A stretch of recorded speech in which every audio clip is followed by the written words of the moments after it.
မျက်မှန်ကိုတစ်ချိန်လုံးဖတ်ထားရလို့စိတ်ညစ်နေပြီလားမျက်ကမှန်တွေကြောင့်မကြာခဏမျက်စိပိုဝင်တာနေရတာတွေကိုစိတ်ကုန်နေပြီလားမနက်နိုးလာတာနဲ့မျက်မှန်ကိုအရင်ဆုံးရှာနေရတာမျိုးအားကစားလုပ်တဲ့အခါမှာမျက်မှန်ကြောင့်စိတ်လို့ကိုလို့မလုံနိုင်တဲ့အခါမျိုးစတဲ့နေ့စဉ်လှုပ်ရှားမှုတွေမှာမျက်မှန်ကြောင့်အခက်အခဲဖြစ်နေတဲ့သူတွေကိုသတင်းကောင်းလေးပါချင်ပါတယ်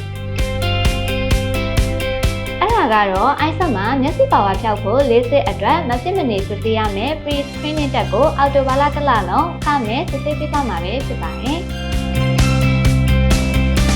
အခမဲ့စစ်ဆေးမှုမှာဘာတွေပါဝင်လဲဆိုတော့သင်ရဲ့မျက်လုံးကမျက်စိပါဝါဖြောက်ဖို့အတွက်တင့်တော်မှုရှိမရှိဆိုတာကိုခင်မီစက်ကရိယာတွေနဲ့အခမဲ့စစ်ဆေးပေးသွားမှာပဲဖြစ်ပါတယ်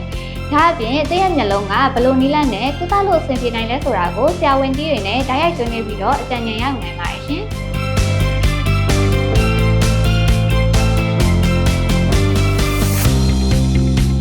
ဒီလိုခွင့်ရမျိုးကိုငွေကြေးလုံးဝမကုန်မဲ့ပြုလုပ်ပေးသွားမှာဖြစ်လို့မျက်စိပါဝါဖြောက်ဖို့စဉ်းစားနေရဆိုရင်တော့ iSet ကိုအခုပဲအမြန်နှံ့လာခဲ့ဖို့ဖိတ်ခေါ်လိုက်ပါရနော်